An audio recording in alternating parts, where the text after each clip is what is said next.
Hi, I'm Johna Johnson, CEO of Nemertes, here with my co-host.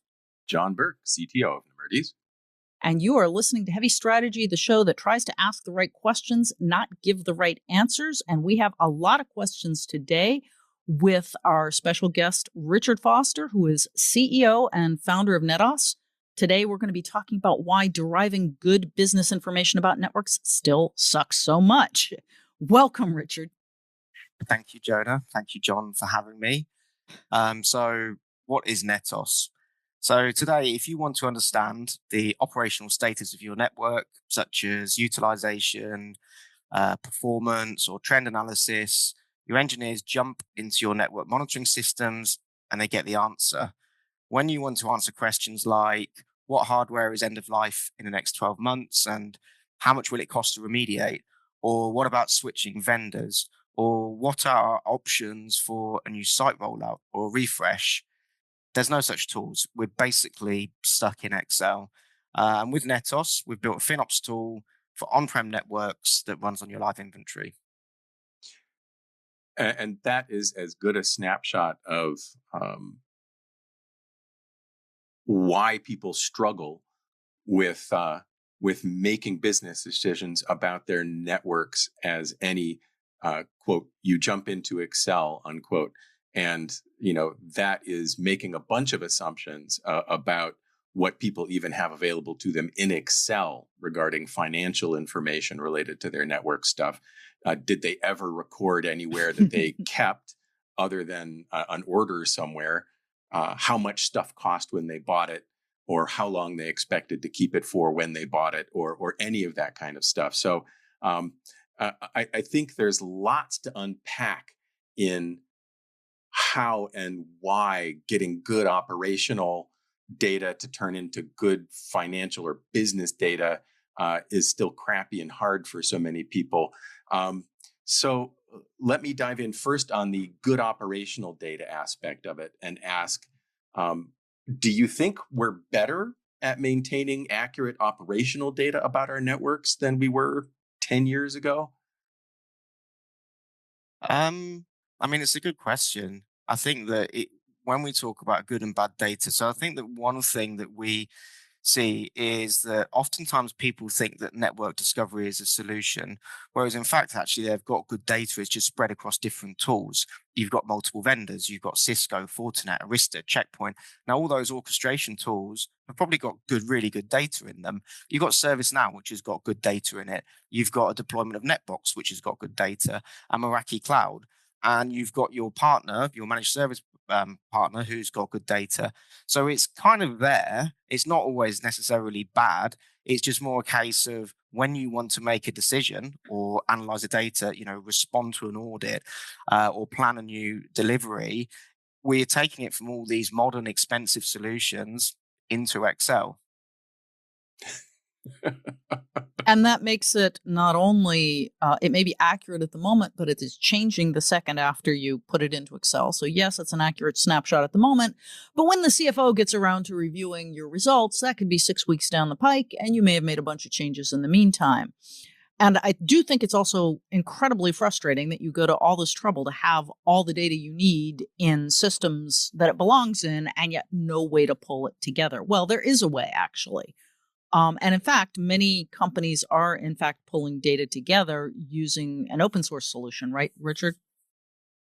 Yeah. So, NetBox, we've committed heavily to NetBox. It's a very widely deployed open source network asset management solution. I think credit where credit's due. NetBox carved out a niche in an already very, very saturated market. I think if you'd gone to market and said we're going to launch an IT asset management tool, most people would think you're crazy. Certainly, when we sort of started pitching what Netos was, we were getting responses like, "Oh, well, it sounds like IT asset management." Yeah. But NetBox solves a problem. It's loved by engineers. It's built by network guys for network guys. The data scheme is built for networks. It's well engineered. It's well coded. So yeah, we've committed to it. Our plugins or applications are built on top of NetBox. It solves a problem for us as a company in the sense that We don't need to worry about basic stuff like user authentication and data schemas and permissioning and so on. But from a community perspective, there's a great development team behind it, and it's widely adopted. So we can kind of drop into existing NetBox deployments. And that's cool because there are, so many of them out there. And because, as you say, NetBox helps deal with a lot of the messiness of getting information from other sources, normalizing it, and making it available in a consistent and up-to-date way to other tools like yours, like you're layering on to do the business side of it. So let's talk about the other streams of data that are flowing into this. How does something like Netos turn what's in NetBox or the systems feeding NetBox into something that network managers, network directors, network engineers can use to see what's going to be obsolete in a year in their network and plan for how they're going to replace it, or make plans for what they're going to do in 5 years. If they're going to switch vendors, how much it's going to cost to go to the new vendor over the old vendor, things like that. How do you weave that together with the financial side of it? Yeah. So, I mean, NetBox is great. As I say, we're fully committed. It's not so good at getting data in or out. It's got a wonderful API. But the first problem that we solve is getting data in. And, we can talk about all the great APIs all these tools have, but the reality of the situation is Excel is still there, and I don't want to do Excel a disservice because it is actually a very good tool that everybody uses every day. But when you use it for the right things, but you've got pricing, bills of materials, site lists coming from partners. You've got exports of systems. You've got procurement giving you data. You've got the finance team giving you contract renewals and costs and so on. So you've got all this fragmented data. So the first thing that we've built is the ability to ingest and reconcile all that data. But not only do that, but do it as part of an operational process. So it's not like, okay, a one-off. I think, Jonah, as you just said, it's not about let's just do this once, but it's also accepting that Excel can actually form part of a good process because data is in Excel. So that's the first thing. So like the funny thing is, and every time we pitch this, we kind of, slag off Excel constantly. And then first thing we show is how all the effort we put into Excel. So that's like the first thing. The next thing is integrating with other tools. So you can imagine a scenario where you've got asset data in a tool like ServiceNow. So we pull that. You've got network assurance and monitoring data in something like IP Fabric. So we can pull the inventory data, and we can also do more smart stuff like give me all the non-compliant devices. So maybe you've got 3,000 or 4,000 non-compliant devices that means you would fail an audit. So we can get that data in. So we start to add layer on intelligence and analytics into NetBox and Netos. So we start to build out that system. And the way that we've built the data integrations is it can basically connect to anything. So that's like the first bit is getting good data and providing the tooling to reconcile and find the gaps and so on. The next thing is what we consider data enrichment. So you've got all that data, but lifecycle management is one of the top things that comes up, is we can enrich it with lifecycle for devices and also subcomponents. So again, this is a tricky one. You've got a chassis switch. It's got 100 part IDs in it. The chassis is maybe not end of life, but some of the components are. So we can provide that. We can enrich the data, provide those analytics, map things out, set up alerts, provide reports on the lifecycle management. And that's something that I think a lot of folks expect to have to do manually, to manually input from somebody like Cisco, or find a way to pull out of a Cisco tool and manually jam into their other tools all of this information about like end of life or end of support. But that's something that you're feeding in automatically, right? Yeah. And it was actually one of those sort of, 3-week long projects to go and scrape end of life data that 18 months later is still ongoing because it's quite a difficult data set to manage. But yeah, absolutely. So we have end of life feeds. And to be fair, Cisco have got end of life reporting. Most vendors have. Yeah. But when you speak to customers, they're like, "Oh yeah, we can get that from Cisco, but we've got 7 other vendors to contend with." So it's back to that good data. you can get good data, you can get great data from specific vendors, but when you're looking at a multi-vendor, environment that's spread across 15 years, it's difficult. So yeah, providing that multi-vendor, and I would say that the subcomponent thing is really important. We've worked with, a customer that was showing us their data, and I pointed out, I was like, that's 6,500 or sorry, 4,500 or something. That's not end of life, but maybe the line cards in it are. So it's that kind of granularity as well. But yeah, out of the box, we provide a whole feed of end of life data. Well, and I do want to highlight something you said here, which is, that 15 years of data multi-vendor. One of the things that you've stressed in previous conversations is this is particularly useful for an organization that's large, that has been formed through mergers and acquisitions, that has sort of grown and is geographically dispersed. All of those things tend to add to complexity in the network environment, so that, it's great. If you're all Cisco, you're small, and, you've grown with a nice, clean roadmap that's never been messed up. The incremental value may not be necessarily there. But for large, complex organizations that have grown by merger and acquisition, I wager it's fair to say that most companies really don't have any idea what they actually have, let alone whether it's getting ready to go for end of life, let alone whether it's the chassis or the line cards that are going for end of life. So there's the things that add to this complexity really come from being multi-vendor and sort of geographically dispersed and just generally complex. Yeah, and typically the approach is keep the lights on. Most Right. organizations have got some compliance obligations, regulatory obligations, or the business needs to operate. So typically that's the approach, is to keep the lights on. What we can do is, for example, imagine a bank that's got a retail arm. You could say, okay, there's 10,000 devices there. Let's build a strategy to replace those on the end of maintenance milestone next year. But for the investment banking division, as soon as it goes end of sale, we'll replace that equipment. And then on With the top of that, newest and greatest. Yeah. exactly. So we can start to, instead of, because we're no longer like fighting with all the data and across multiple spreadsheets and so on, we can then start to formulate strategies. So we can offset capex across multiple years. We could actually look at consolidation opportunities. We could right size the current vendors. Maybe because of a wireless first project 5 years ago, there's not so many LAN ports used, so we can consolidate across the estate. So we can then start to look for all these opportunities. It's not just a case of here's lifecycle data, the reporting's better and easier. It's a case of now let's find opportunities. So basically what you're saying is one of the benefits is being able to granularly map your strategy to the infrastructure in a way that makes business sense. Yeah, absolutely. And something else we've done, I doubt anybody in networking, or at least no one we've spoken to has heard of, is there's a framework called TBM, and it's called Mm-hmm. Technology Business Management. Right. And it's quite popular in broader IT.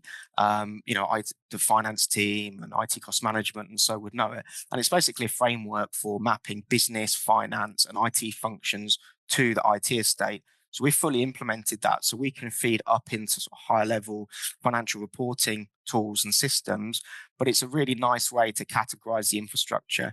So it's not only you're looking at those 20,000 devices, you can easily see, okay, that's part of this business unit and that's managed by this service provider. And you can get all that business context as well. And presumably, since you're working against live data in the systems of record, you can use your tool to do alerting, across all these things to say, hey, we're seeing system end of maintenance coming up on 3 different things that we rely on. Plan now for what you're doing. Yeah, absolutely. So again, it's what we try to do with everything, is because just the nature, it's everything's complex and everyone's got different needs, but it's all well understood, kind of. So absolutely, set an alert to show me all end of vulnerability milestones in the East Coast within the next 6 months. Or, for example, alert me when this firewall contract renewal, any sort of licensing is up for renewals. So yeah, absolutely. Anything with a date, and there's lots of stuff that's got dates in our data set, we can send alerts, so send a Slack alert or an email alert or a Teams alert or something like that. Yeah, it's basically the story here is bringing networking infrastructure in from the cold, so to speak, in terms of like modern business processes, modern business frameworks like TBM, and just business planning. Maybe you can talk a little bit about the architecture of the solution. I know it's generally intended as an on-prem, although there's a light SaaS version, I think. And what I particularly like about it is that your plugins are sort of neatly grouped into 3 key areas, depending on what you want to get, core, insights, and projects.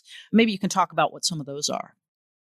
Yeah. So again, around flexibility, we've got 3 plugins. The core is around data ingestion. So that is, making sense of Excel, integrating with APIs, getting all the data into one place so we can work with it. The insights is more strategic reporting. So this is lifecycle capacity, more advanced data reconciliations, the TBM classifications. So if you're thinking kind of a journey, obviously the first thing is data quality, and you'd be surprised the amount of really well-known organizations that really struggle with the what's on my network question and just a basic data thing. So that's the core. Then we can start to make sense of the data in the insights tool. So we could, give an example of building different lifecycle strategies and tagging and sorting the data. The projects is basically a financial modeling system that runs on top of the previous plugins, on top of the live data set, that allows us to answer, business questions on top of the data. As I was saying, for example, different lifecycle strategies, but what does it cost? Or, what does it look like to switch vendors? The question everybody asks but never gets answered because no one's got the time, and it requires an RFP. But you could quickly say, what does it look like to go from vendor A to B? What about switching MSP? What about right sizing the current vendor? You've got an old switch needs to be replaced with a new switch. Your incumbent vendor will say this is the recommended one, but in fact, not much has changed. So let's model looking at different sizing options, so we can basically start to run complex models and produce, price comparisons based on importing pricing, build a full financial model, financial statements, everything the project manager would need, all in the projects tool. So that's like the real differentiator, to be frank. But we need the good data and we need the analytics. On the hosting side of stuff, again, flexibility. Netos can be deployed into an existing NetBox deployment. We just install the plugins, which is pretty straightforward. We also are getting good traction with Netos, actually more as a sales tool. So in that case, we can host it. It's pretty straightforward. We can spin it up quickly, sort of for staging pilots and think like customer pilots and for partners and so on. So, for example, imagine you're a VAR or a consultancy or an MSP or so on. You could just dump all the Excel files into Netos and then model it. So instead of that 75-page PDF document everybody gets in an RFP, you can say, here's your data, here's all the outcomes. We've kind of modeled it and fully costed it up front. So that's why we can run it. And then, of course, through partners, we've got, as I say, MSPs, even big telcos or so on who can host it for us. Yeah, which is an absolutely great marriage made in heaven here. I just wanted to put my oar in before we walk away from the topic any further, that one of the real benefits you're highlighting here is essentially giving all the folks wrestling with Excel to do this kind of projection a massive upskill, because Excel skills are a bell curve. There's folks who are just and John, you're an outlier. Skilled. Admit There's it. folks who are outrageously unskilled, and most folks fall somewhere in between. And some of these kinds of analyses and projections are way past the skill level of somebody for whom Excel is not the job, it's just a tool to get something done. They typically get done as much as they absolutely have to and move back to their day job of actually making the network work. So I think giving them sort of out of the box a kit for doing all the kinds of advanced reporting they never had the time to figure out how to do in Excel, or maybe even didn't know they could and should do to help support their network's futures. I think that's a huge benefit. Yeah, absolutely. And it's pretty intuitive. I mean, our CFO is ex-KPMG, 12 years in financial modeling.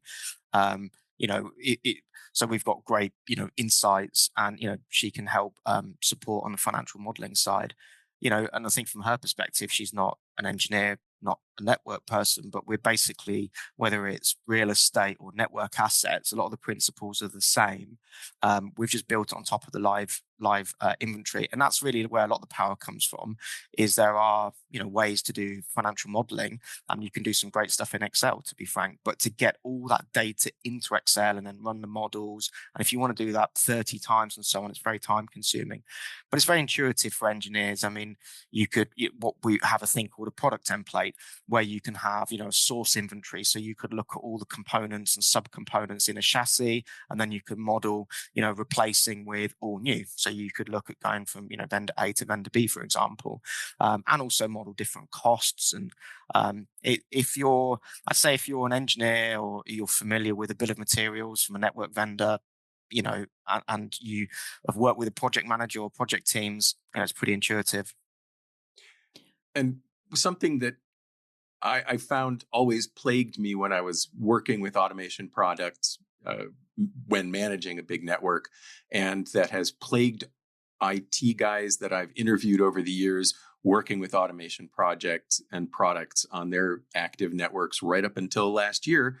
The last time I interviewed somebody on that specifically, was the degree of manual effort still required to get data into the tool. And, it might have been about the components in the network. It might have been that whole layer of business information that wasn't automatically available anywhere at the time, but always that level of manual work that was a huge barrier to getting value out of the tool.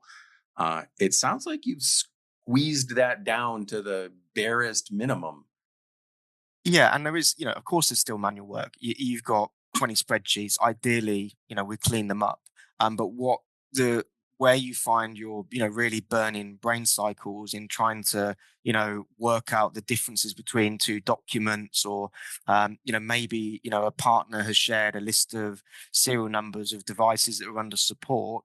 You can just upload that list of serial numbers and immediately reconcile that with all your devices in your source of truth. So there still requires, obviously, some knowledge and ability, but the sort of the soul destroying parts, should we say, we've kind of got rid of those bits as much as possible. So yeah, just highlighting the fact that it's a power tool, and not a replacement for professionals. Yeah, and I think that was actually something I wanted to dig into a little bit, because when you look at some of the potential benefits, I think we talked about, John, upskilling your existing workforce, minimizing the rote work that you have to do. I think once you get into the ability to do accurate budget and capacity planning, I think that's actually another big one. And then my personal favorite is the forecasting and what if modeling. So Richard, like you were saying, all right, here we've got a chassis with a bunch of line cards. What is the cost if we switch from Cisco to Juniper, or Juniper to Cisco? What is the cost if instead we simply upgrade the half of the line cards that are facing end of life in the next year? How much will we save? And oh, by the way, let's factor in the impact on everything else. And I think the ability to do that kind of forecasting and what if modeling is probably the single biggest benefit that I see out here. But of course, to get there, you get all the other good stuff as well. Yeah, absolutely. And I mean, you mentioned about sort of switching vendors. We're doing some really cool, interesting stuff with Arista Networks. So, I originally spoke with their sales team, and it was a standard kind of explainer. This is what we're doing, and they said, "Could you model total cost of ownership in your product?" And it was, And you were like, yeah, sure. yeah, I was like, yeah, sure. But then I got off the call and thought, how on earth are we going to do this? But yeah, but we are there now. So what we can basically do, so I mean, just a bit of background, Arista will say that, we have one operating system. That means less planning. In situ device upgrades means you don't need to reboot your data center or campus when you do a software upgrade. And as less bugs mean less upgrades. So the overall operating cost of the network is lower. So what we can do is say, and then we have a model to sort of capture stuff from the customer. We can say, if you're going from, an incumbent vendor to Arista, this is the pricing. So here's a detailed right down to the line item pricing. And then we can do different variations. So we could be, we want to consolidate, we want to go belt and braces, we want to collapse part of the distribution and core, all the different permutations that you can think of. And that could be like 20 outputs. But then what we can do is attach the TCO. So we can say, well, based on how often you need to upgrade your network, based on your resource costs, and based on typical maintenance cycles and so on, it's going to cost you X million more to go with this other solution because you won't need to spend so much money. And that is, potentially money spent on sort of on partners, but it also frees up the engineering team because I think you'll struggle to find any engineer that isn't doing sort of mundane audit work quite often, and they can actually focus on their day job and deliver a better service. But yeah, the Arista thing is really cool. Yeah, and I think the TCO thing generally is actually very cool because John and I have, as analysts in years past, developed TCO for various network products. One of the big challenges we set ourselves several years ago was to find out whether managing a multi-vendor network truly is more labor intensive than managing a single vendor network. And as I recall, we never did come up with the answer because for the very interesting fact that we could never find a truly single vendor network. There was literally nobody that we interviewed out of several hundred that was running an all anything network. So we did manage to note that there is a correlation between fewer vendors and less overhead, but that's about as far as we could go. I think we got to a single vendor in a given layer was right. somewhat better, right. But we never found anybody with like both campus and WAN and LAN data center all from the same vendor. From the same vendor. Yes, that was the challenge. Anyway, one benefit, though, that we haven't touched on is also near and dear to our hearts, which is technical debt. Oh, yeah. Yeah, so, I mean, every organization has got technical debt. They've got that, old colo data center with the creaking old switches and firewalls, as a result of a merger, many years ago. So that's typical. And we're back to, just keeping the lights on, is it critical? So lifecycle management is an important part there. So we could structure quite complex projects where we could look at, replacing, remediating with different vendors. We could look at, consolidating support costs. We could look at, switching from a colo data center to the cloud, for example. We could model the OpEx. So, is there a business case for that, or should you, remediate and replace the infrastructure? It's a big, complex one. Because there's just so many moving parts. But what we can do is we can break all that down. And because of all the automations in the model builder, in Netos projects, we could create quite a complex, like hundreds of scenarios that match all the different components and subcomponents with all different kind of outcomes and build, a business case around remediation. And you know what? We haven't actually considered it, but, the TCO model, we could use a TCO model to attach risk, financial risk to that technical debt. And that's absolutely something we could do. So we've got another use case. Well done, Jonah. It totally is. And I think it's worth considering too, that there's two flavors of technical debt embedded in that. And one is the sort of unavoidable and inadvertent technical debt of just things are going to go end of life. And in the past, it was hard to keep your eye on that. And so lots of networks accumulated technical debt while they were focusing on other stuff, essentially. But then there's also the sort of intentional technical debt where you're strategically saying, I am putting off getting these things that are end of sale, but not yet end of support. I'm putting off replacing those because I'm going to focus my limited capital resources on this other stripe of infrastructure. And it's great now to be able to put the price tag on that very straightforwardly and say, I'm not doing it this year when it's going to cost X. I'm pushing it to next year when I expect it will cost Y. And I don't know whether Y is higher or lower. The tool might be able to tell me that based on the cost of the replacement stuff, based on trends in pricing, based on inflation and all sorts of other things. So I think having a tool like this would give leverage on both aspects of that. It would never let you totally ignore the stuff that you're not focused on because it's putting it in front of you with end of life information and all of that.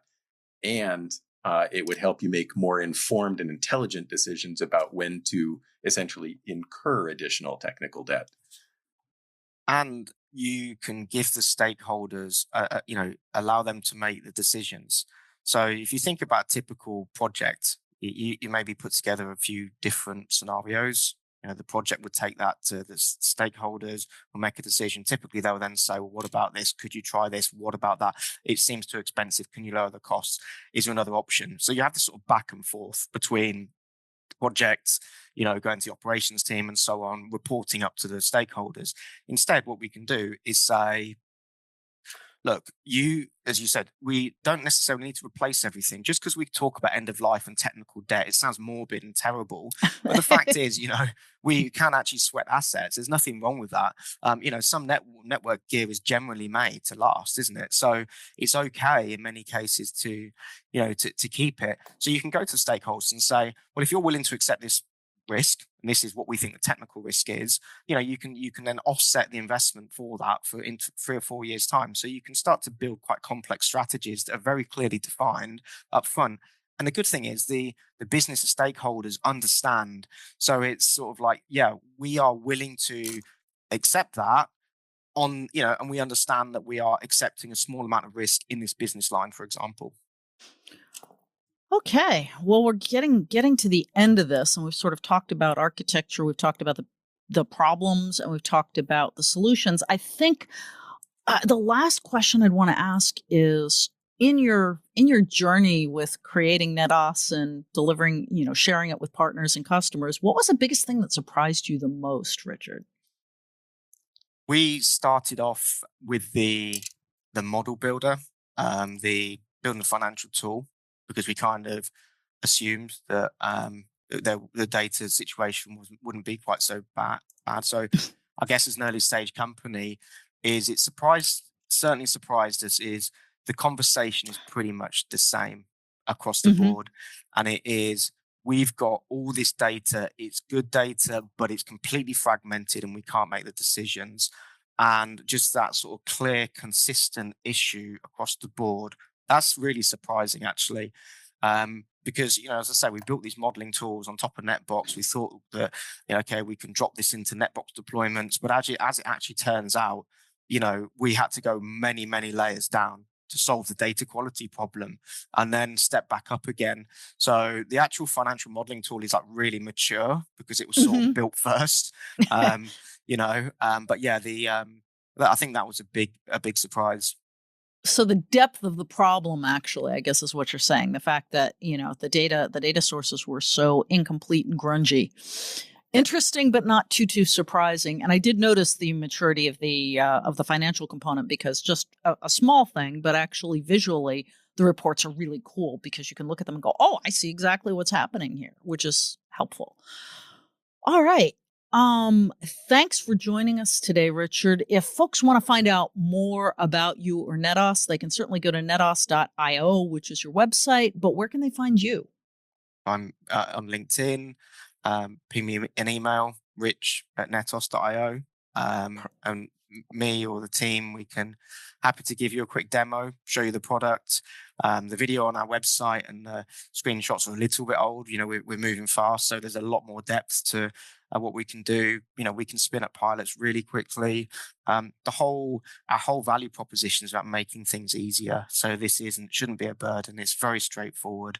It's simple. It's like a SaaS. We'll pick up all the workload. So like happy to jump on a call. And sometimes the calls are a bit like group therapy, actually, because it's like, you know, you can sort of like, I understand the pain. It's okay. It's okay. Everyone is going through this at the moment, you know. So get your network therapy with Netos and maybe get a fix for the problem as well. Fantastic. Thank you so much, Richard. And thanks everybody for listening.